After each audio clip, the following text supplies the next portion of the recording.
So where were you born? Where was I born? Yeah. London. London. Yeah, I was born in London, yeah. No, all good. North London. So you're like the OG Australian. Huh? You're like the OG Australian. You're like where most of us came from. Yeah, bro, from the motherland. Yeah. From the motherland. But it's more to the point is, I guess that's where you're born, but if we're going to be honest about it, it's, look, we're referred to as Black British. Okay. We're not even seen as British. Okay. So are we really British? Are we really accepted in that? That's always the label that's put on you. So Yeah. you know, I think for a lot of communities, whether that be the African, the Caribbean communities in the UK, Yeah. you know, you may be there, but you're not really a part of it. You're not really embraced in that way. You're always reminded that. How was that growing up then? Huh?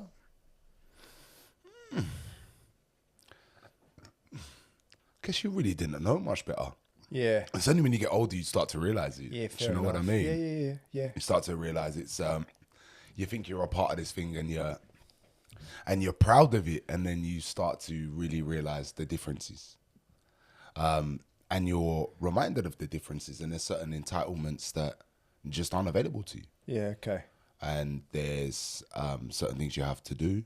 And you're held to a higher regard too.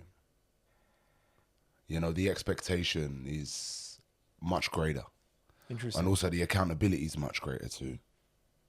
You know, so it's you're more likely to go to prison than you are to university. So the statistics are Crazy. stacked against you from the off. So what are the chances? You know, growing up, I never had that. For example, for like the statistics are stacked against me. But how is that like then in going down that path? How was that growing up? Like, you didn't understand any? It was just, so take us back to your childhood. Like, you were born in London. So Yeah. because I've never been to England. North London, Tottenham. Okay. Tottenham, North London. So born in North Middlesex Hospital. Okay. Yeah, it was I just think I was just born into like many people. It's, I think you guys call them the housing commissions here. Yeah, I was born in housing commission. Well, I wasn't back born in it, but I lived in it. Yeah. Back home we call it the council estates. Yeah. Okay. So you guys call it the housing commission. State of mind for us, it's like the you know, it's the council estate state of mind. Okay. So you're born into poverty, and I think when you're born in them settings, it's you're taught how to survive, but nobody really teaches you how to live. Yeah. Yeah. You know, Yeah. you're always surviving. Yeah. Yeah. You know, it's a lot of the fathers are taken out of the home. Yeah. You know, and hey, look, they're trying to provide, but the odds are stacked against them. So 9 times out of 10, where do they end up? In the prisons. So growing up, your parents were both together, or? Yeah, when I first started off, like it's you know, dad alcoholic, drug addict, all of that. So you know, Papa was a rolling stone, man. He was always up to something, some get rich quick scheme, and you know, it's the crackhead chain of thought. And I think sometimes it's you know, all of these great ideas, you know, and look, hey, look, I've been there myself. Some ideas I've had when I've been pretty messed up, you know, like years sober, I look back on it now and like, bro, that was just sheer insanity. Yeah, fair enough. You know, you're sitting down and you're having a consultation, and it's amazing how alcoholics and addicts can sit around a table at 3-4 in the morning and come up with ways to solve all the problems of the world, you know. They've just got into And the some business you're going to start, and what a good idea it is. Yeah. When you sober up, you're like, oh, damn, man, yeah, that's really pretty fucked. I don't think that's going to work. Yeah, maybe. Or sometimes they should try to try to push through it. Your best thinking, you know, it's and I think it just becomes a cycle. It just becomes the rat race, and it's really hard to see a way out of it. So take me through that then. So when you were growing up, were you doing a bit of crime or anything like that, or anything allegedly? I'm not going to say allegedly. Allegedly, I like allegedly. Allegedly, we're just talking about allegedly. But not so much crime, but like allegedly. How was it when you were going through school then? Allegedly. Going through school is really weird, bro. I've got to be honest with you, because it's like primary school primary school, I was really, really like, I really applied myself, and I was very, very smart, and, you know, excelled, and I done really, really well in primary school. But even the journey surrounding just home life, I guess, was very different to a lot of my peers and classmates and stuff like that. Like, you know, some of the stories I tell people, and, you know, it's just, you know, just recapping, and you know, especially when you're at that age where you really sit down and you think about those stuff. Yeah. You know, like, again, as I said, you addict dad.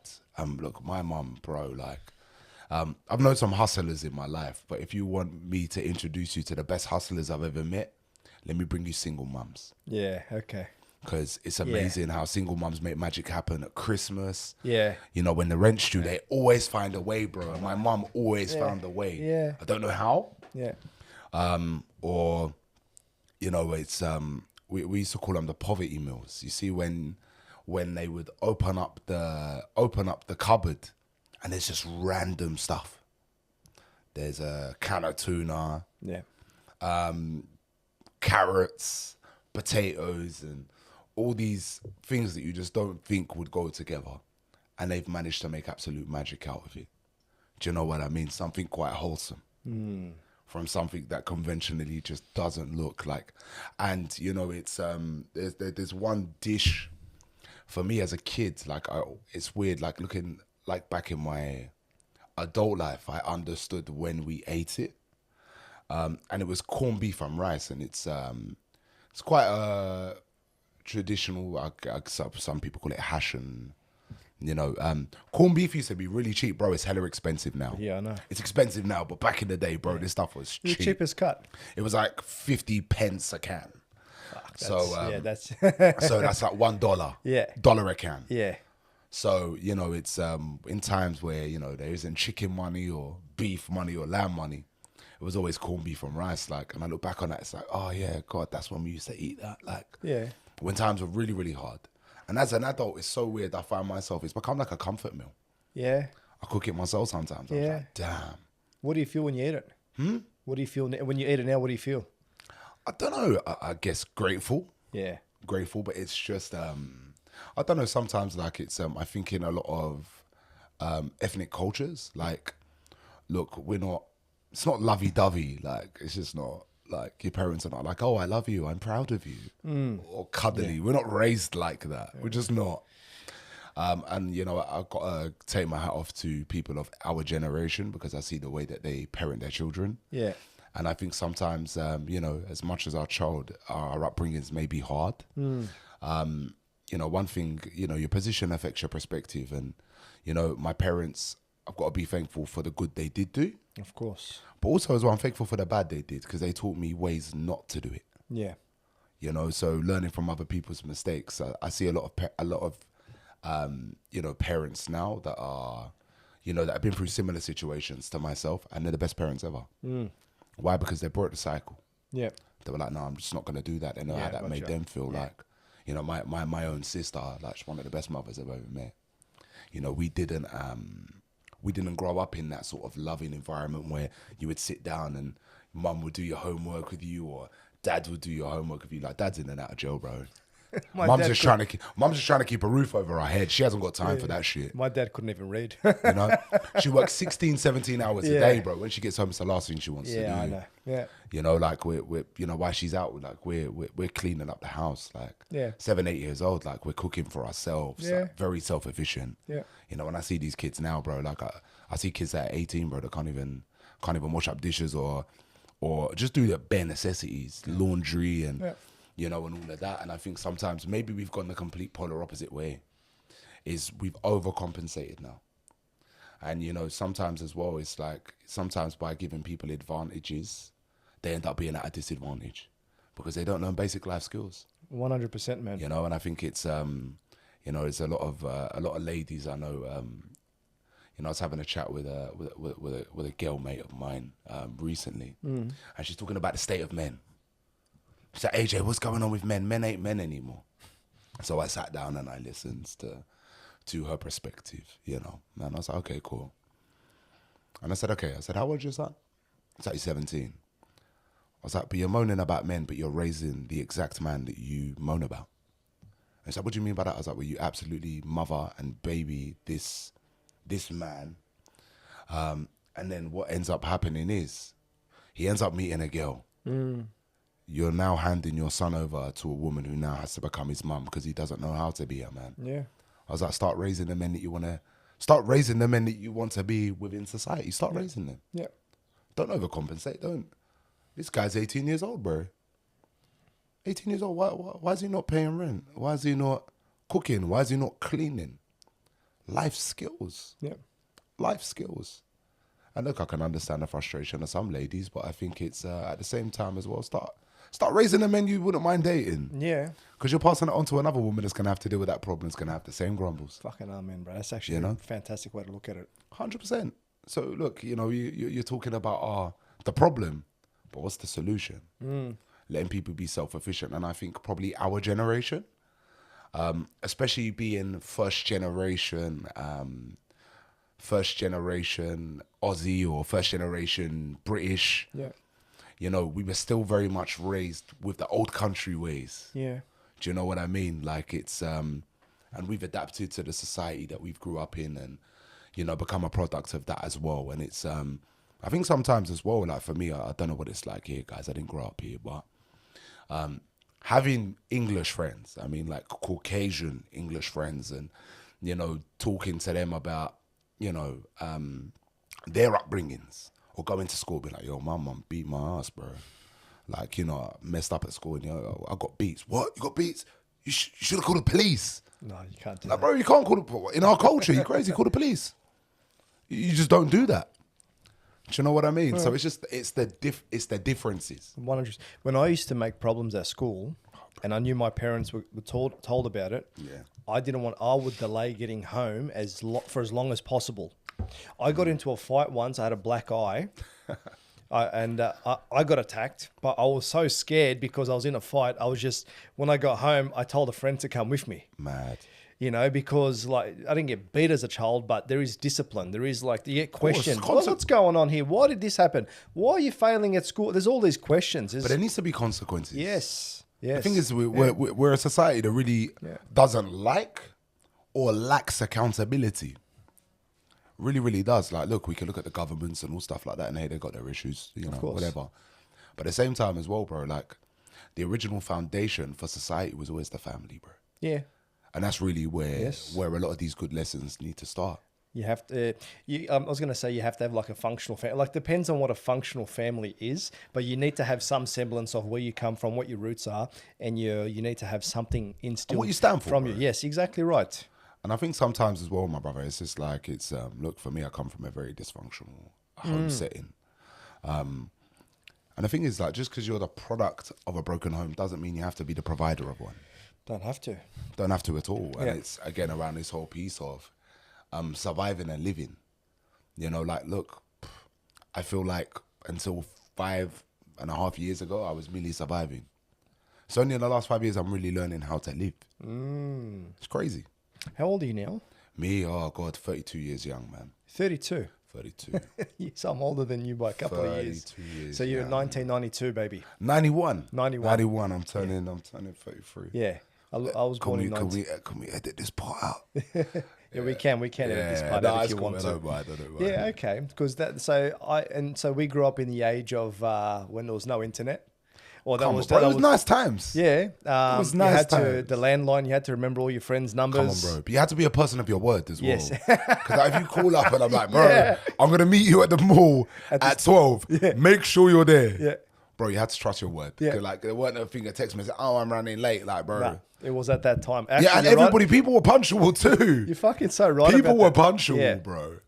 It wasn't that whole blaseness, like, you know, like, bro, you did. And it's, you know, like a lot of the younger generation, like I talk to, and look, lovely people. There's still really good kids out there. Like, I'm not gonna take that away. All but kids are good kids. The one thing I'm seeing more and more, and I think COVID was a time unlike no other. It really, really was. And, you know, I think a lot of people became hermited, like, and the generation I see below us are overly sensitive. Yes. Extremely sensitive. But it's weird how you can be overly sensitive and lack people skills because they've been raised by iPads, they've been raised by, YouTube, all of these other things that we didn't have, or going out, bro, like, and I mean by sensitive, and the reason why I say sensitive is, bro, what happened to the days that when we were kids, we played out. Yeah. When you played out in the streets with the other kids from the area, there was the, as I call it, the estate and street politics. Yep. And by that I mean is this, yeah. You'd go out, yeah. All right, when you'd go out, you had your friends that were nice to you, yeah. You had the kid that would cuss you out, yeah. And then you had the kid that you would punch on with or would pick on you. So you kind of learn to get a bit of a thick skin. You learn how to talk to people. So I feel like our generation is really the last generation that was playing out. And look, I understand why a lot of parents now don't do that. And look, the world's become a very, very dangerous place. It has. Knife crime, gun crime, and kids are maturing at an alarming rate, whether that be, mentally, emotionally, physically, even sexually. All of these things. So you want to sort of, I think probably, shade kids away from that. But at the same time as well, it has the adverse effect of really, they're not really interfacing with anybody. I know some kids that are spending all day with the headset on and, the only interaction they have is with I've got a friend of mine, like, her kid's 19 years old. He can't even go up to the counter at Macca's. He has to ask his mum to go order for him because he gets anxiety. What's this whole big thing about anxiety nowadays, bro? I'm confused. Because back in the day, bro, whatever happened to being nervous? I haven't heard nervous in ages. Everyone's anxious now. What happened to nervous, bro? You know what? You're so right about Whatever that. happened to being nervous, bro? Like, everything's anxiety. I'm anxious. No, listen, look, anxiety is a real thing. Like, I'm not taking away from it. Yeah, I agree. It's, again, like, I feel like society's like just fucking slapping labels on us all the time, bro. Yeah. It really is, bro. And you become imprisoned in them labels. Whatever happened to being just sad? Some days, bro, I was just sad. Oh, fuck yeah. Yeah. But now you're depressed. And it's even more darker. Just even the words, the roll of your tongue. Yeah. I'm depressed. Well, I'm feeling a bit sad. Oh, all right, cheer up, Yeah. But now you're depressed. Like, you're putting that label on yourself. Be very careful of labels you put up on yourself. Easy. It's very easy. Yeah, the labels are a big one, but bro. it's also very easy to get medicated now for this stuff too. 100%. Yeah. But what a better way to control the people by medicating them? I agree with you. And putting all these labels upon them. Yeah. Or being called a racist now if you're disagreeing with something, or if you want to speak up about something. Like where did discussion happen before? I remember I was at work one day and I brought up just my own point of view, asking a question, and straight away I was just set upon by these perspectives from other people, like, or opinions, like, oh fuck, or I'll calm down straight away. Like, where's all the conversation gone as well? What's ever happened to just oh god, I nearly swore then. You're allowed to. Am I? Yes. Okay. Fuck. Oh, okay. Sex. Oh no, is that a swear? That's not a swear word, is it? Sex ain't a swear word. I was 6 years old writing that in the toilet in primary school. Oh, that was the best. I'm giggling, bro. I remember we used to get the dictionary and we used to fucking go to the point where it said sex, and you used to read it and go, oh my God, what's going on? It was a giggle. It was, and that was what we were discovering at that point in primary school. Yeah. And now you can go onto Twitter and you half these people in high school know more than we do, cuz. Exactly. I'm telling you. They're more qualified than us. They can teach us. They could teach us. They can teach us. They see such explicit, hardcore material. It's just at the click of a finger. But the thing is, though, it's honestly, it's like porn and sex are two very different things. I agree. And it's trying to reenact that. It's never going to go that well. Most of us are trying to reenact some dopamine hit that when we first discovered it. It's never going to go the same way, It's of course never going to go the same way. It's called love making. Well, I don't know if I'm going to go there. That's a bit too soft. Especially the British accent as well. I'm going to sound like Hugh Grant. Would you like to come around for some love making? Why not? Why not? I think these women say, would you like to come around? I'll give you a bloody good rogering. That's good. With that accent, I'll be single forever, bro. How about me? Can I interest you in some love making?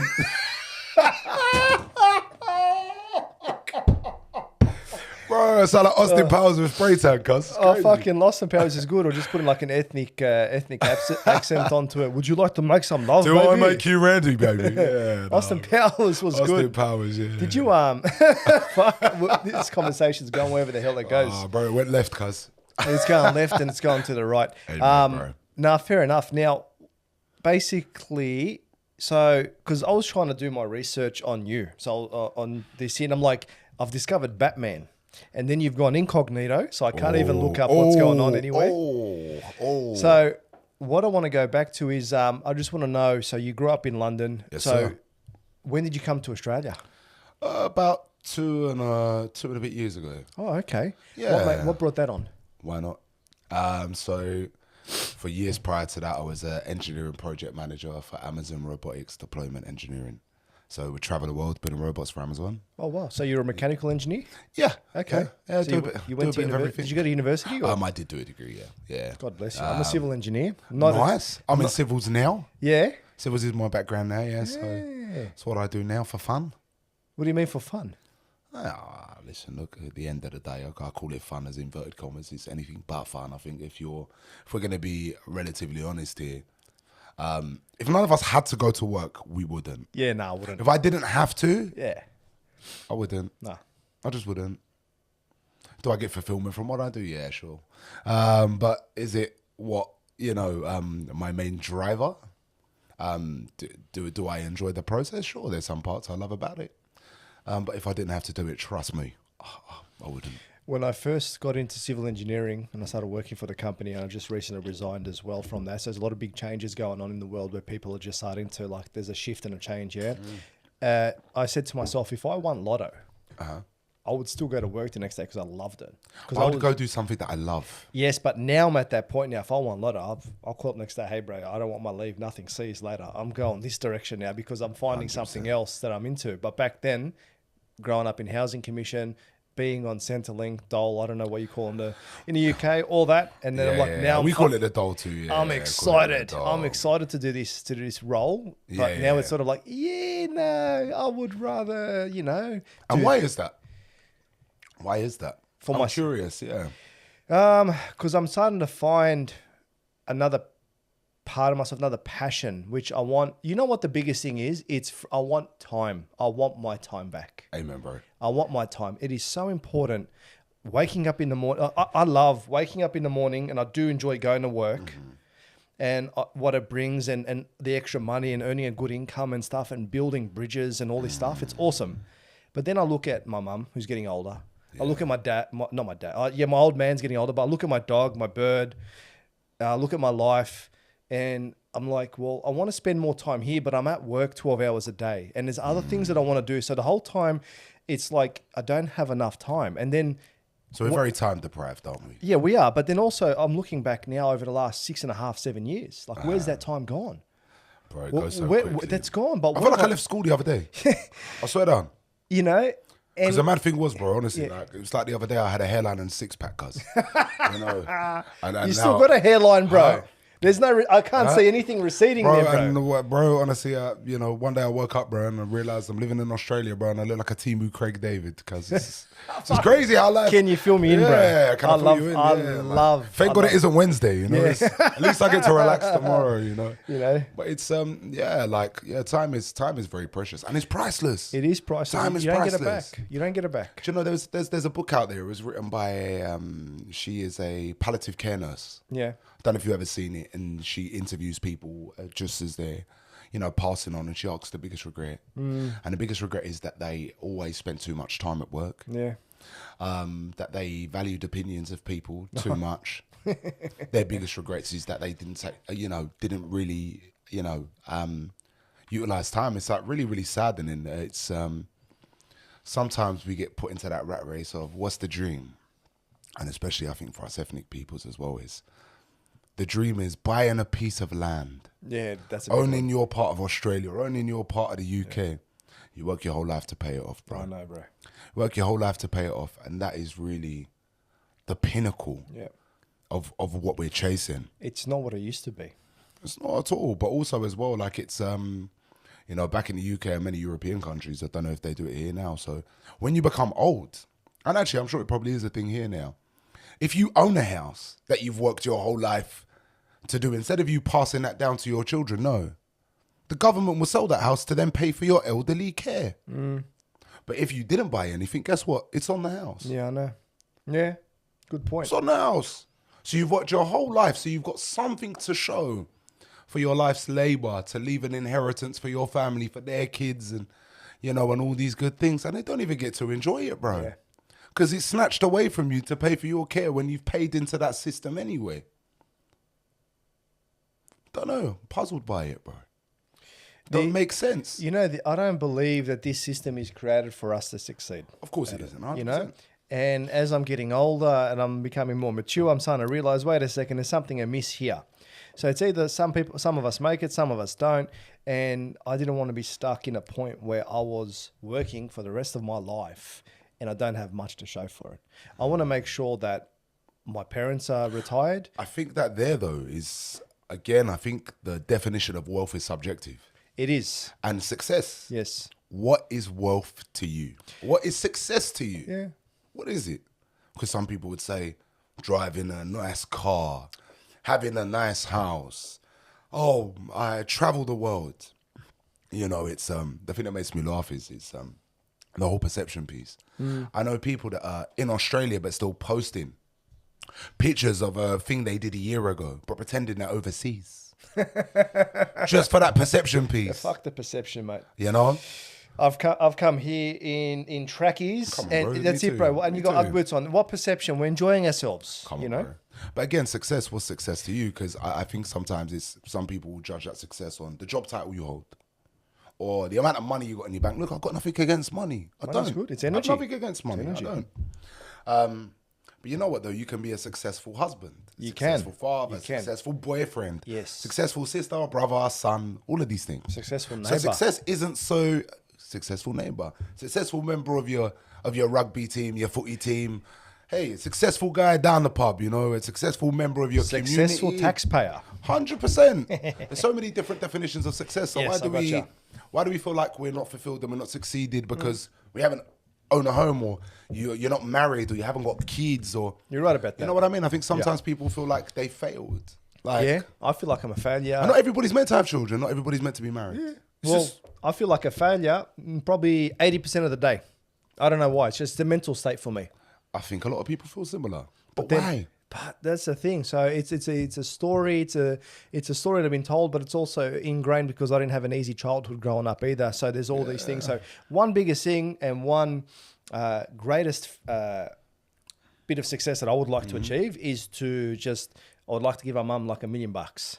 Sounds nice. And then go travel the world and go enjoy yourself, because we didn't have that before. Yeah, 100%. But when I'm coming down to the bare bones of what I truly deem as success, actually having just a happy life. Amen, bro. It's happy life, okay? Peace is priceless, Yeah, so peace is big time priceless. Because I've tried to buy peace before, bro.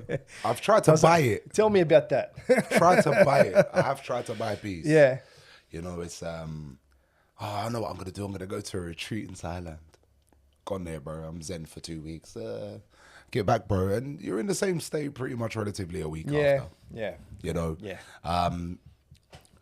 Holidays, cars, clothes, all of these things, houses, thinking like, oh my God, this is going to be the thing that sorts me out. Because when I've achieved everything that I've set out to achieve, then hey, that's going to come with an element of peace. Do you know what? It's just, in order to get control, like, you really need to let go of it. And for me now, bro, like, look, I found faith, 5.5 years ago. Yeah. And I give my life to the guy up there. Of course. Sky Daddy, as I like to call him. Sky Daddy. Give my life to Sky Daddy, leave it in Jesus' hands, bro. 100%. And you know what? Just the element of piece of that is, it's just so nice not being in charge. Yeah. Because, bro, I was always trying to run the show. And now I'm just like, yeah, just do your thing. You're large, you're in charge. Yeah. When something happens, I'm just like, that will be done, man.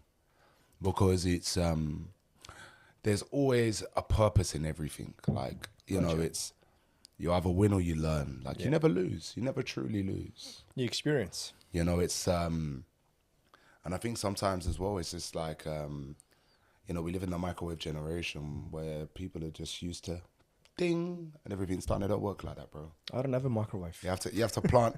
You have to plant seeds to see fruit. Yeah, Do exactly. you know what I mean? It's first you root, Yep. and after you root and you really set in some good soil, then you shoot. Yep. Root and shoot. Yep.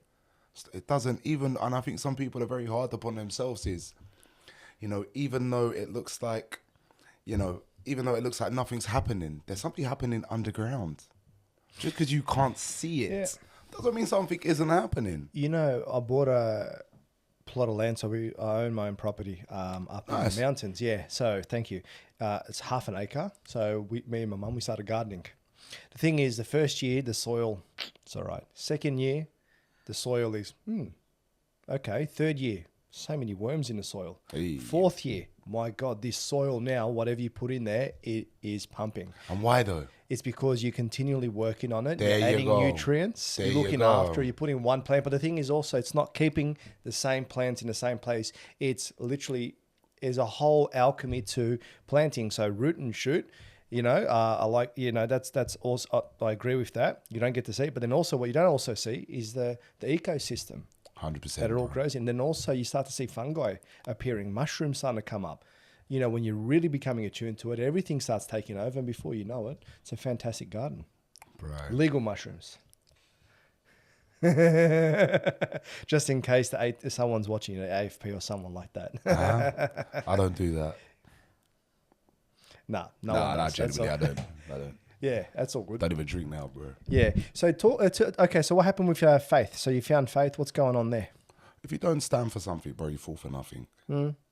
You know, it's I put my trust in the world. Like, you know, I made money, my God, women, music. I was always looking for validation, externally looking for fulfillment, and it's very bottomless. Like, it's a bottomless pit to keep feeding. Yeah. And you try to throw everything inside of it, and nothing really works. And it was kind of mad how mine sort of come about, because look, did I have an idea of who God was? Yeah, but you know, it's you can know what something is or who someone is, but not have a relationship with them. Yeah. You know, hey, look, I know who Jay-Z is, but we don't have a relationship. And it was the same with me and Jesus. Like, I knew who he was, like we just didn't have a relationship. You know, and like with any good relationship, it requires work. And the more work you put into a relationship, the more intimate it becomes. It really, really does. That takes work. There's a work piece around that. You don't just walk up to someone and be like, yeah, we're together now, and it's the best relationship, and she knows you and you know her. That takes work. Yeah, it takes time. And it's the same with the walk in faith as well. So, you know, I came to it, somebody who was very lost. Very, very lost. I tried everything in the world. It just wasn't working. And, you know, you spend most of your life, it's, you know, good thing about coming at the housing commissions or the council estates is you learn to be resilient. You become a fighter. You have to. You know, it's tough environments. And if you don't fight, then, hey, you get rolled over. It just is what it is. Yeah. And, you know, I was just really yearning for, I guess, peace. Peace was the biggest thing I was looking for. Purpose. Yeah, purpose is huge. A man that lacks purpose is always going to be unfulfilled. Yes. You know, and for me, it was extremely profound how it come about. And, you know, drinking, drugging, all of that good stuff. And, you know, just suppressing emotions. Like, look, I never had a drink and a drug problem. Yeah. I had an AJAY problem.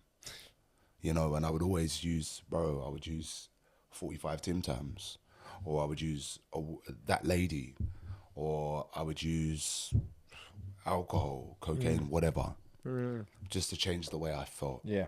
You know, I was always doing that. Yeah. And, you know, so a friend of mine started discussing faith. And, you know, it's, again, back to the process of planting is, some people, especially with the faith pieces, they try going around planting trees. Don't do that. Just plant seeds. And somebody planted a seed in me, you know, and that was always in the back of my mind, just seeing what God had done in their life. And it got to the point where, you know, alcohol wasn't a luxury anymore. It became a necessity. Yeah. And with that, so did the cocaine too. And it became daily. Yeah. become really, really daily, and I become very, very unwell from that. Mentally, physically, spiritually, emotionally, just in every way, you know. And I was very functioning. I'm still going to work. Yeah. So on the surface, I look okay. Inside, I'm dying. Yeah. Inside, I'm absolute hollow as anything. And I just remember one day, I must have been up for like three, 4 days, partying. And bro, I just remember this hitting my knees. Just my granddad had just passed away, and he was, if anybody in my life, it's look, I've got family back in the UK. Do I love him? Sure, of course I do. But do I miss him? No. Him and my grandmother are the only people I can say I have ever missed. Yeah. I miss them. You know, because as a child, they were the only people that really showed me love and nurturing. Yeah. The only time I really was able to be a child was when I was with my grandparents. Yeah. And he was a man that was very, very small in stature. But to me, he was the largest man in the world. Of course. You know, and he taught me a lot of good things. You know, it's hanging around with somebody that was miles older than you, many generations above you. You know, I used to always try to find myself trying to emulate him. You know, and it's, as I said, like my dad was a very violent man, and he beat us and he beat my mum and stuff like that. The only time we were safe was when my granddad was around. Yeah. So to me, it was my superhero. Yeah. You know, not all heroes wear capes. No, of course not. Yeah, he really was my hero. So it's, he had just passed away, and I didn't take that well because, hey, look, you know, I think one is men, but two, again, we don't have the luxury, especially, you know, whether you want to call it the ghetto, the hood, it doesn't differentiate. I've been in LA, I've been in America, I've been in the UK, I've been to, you know, areas here that people would call the hood or the commission or whatever. The structure is very much the same. Wherever you go, the only thing that really changes is the weather. You know, the mentality is still the same, the structure is still the same, and the odds are still stacked against you. And it's a place where really we're not really allowed to be weak, because weakness is seen as a potential for vulnerability. And when you're vulnerable, people will strike. Of course. So you have to, you know, stay hard, stay prepared constantly. I like that stuff. And that is, man, you're only as sick as your secrets, bro. Like for me, there's many things I sort of, you know, held on to and just, you know, kept quiet, and, you know, they were killing me.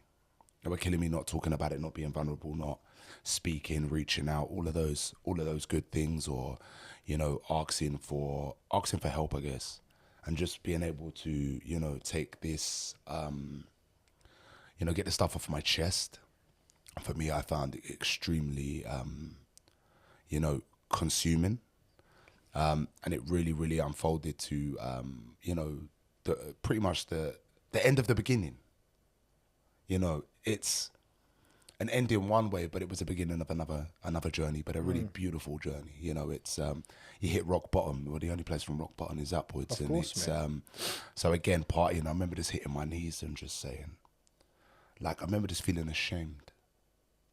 And I thought, like, my granddad's in heaven right now, and he's looking down, and he must be so ashamed of me. And I remember, bro, I just howled. I remember just crying.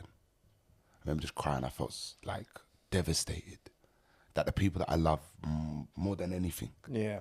I've never loved anybody like them too. Yeah. You know, that they can see me right now. What would they think?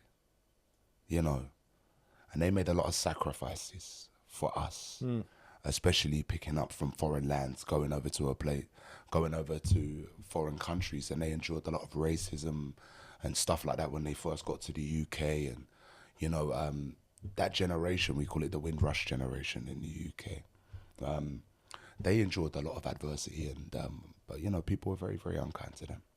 Yeah. You know, and they did that for us to have better lives. Of course, of course. And I'm sitting down there thinking, damn, all them sacrifices that they made, all the stuff that they endured, for the luxuries that I get to enjoy today, opportunities I get to enjoy today. Yeah. Because, look, it was very low-level labour when they first got there. They couldn't get the jobs that we were getting. No, of course. Or thinking, I'm like, man, you know, they moved away to make a way for us, and this is the way we're acting. Like, it's honour your ancestors and they will honour you.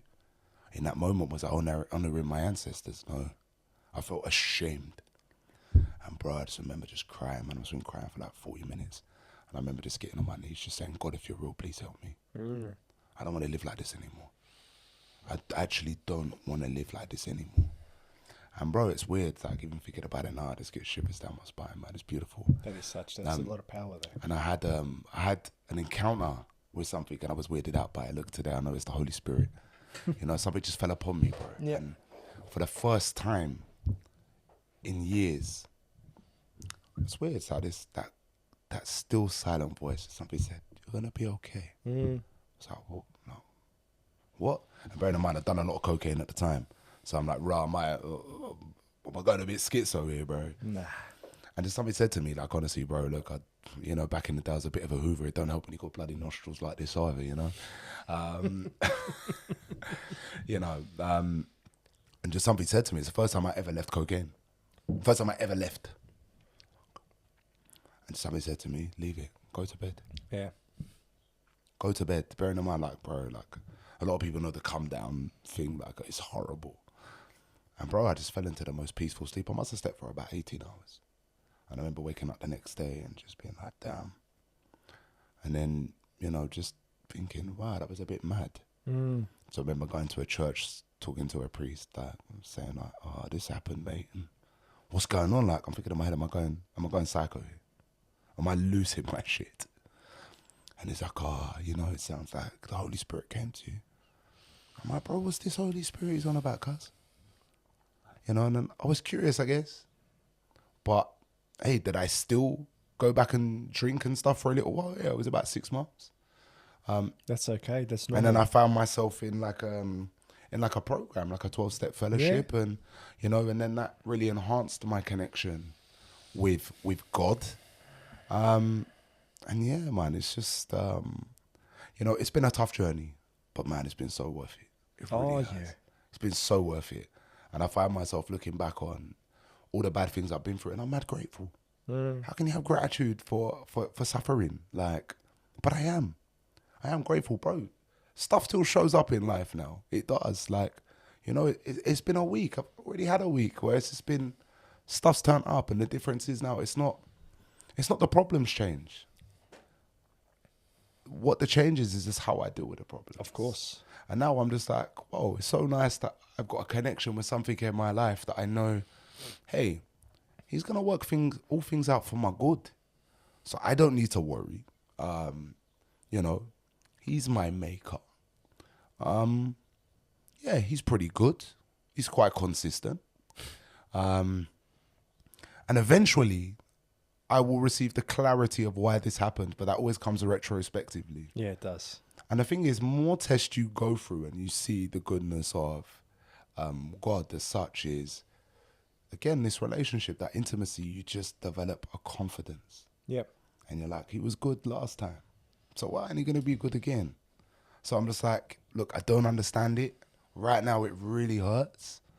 And sometimes we've had some awkward convos. Sometimes, man, I've cried out and I'm like, why are you doing this to me? Like, why? Like, I've stopped all that stuff.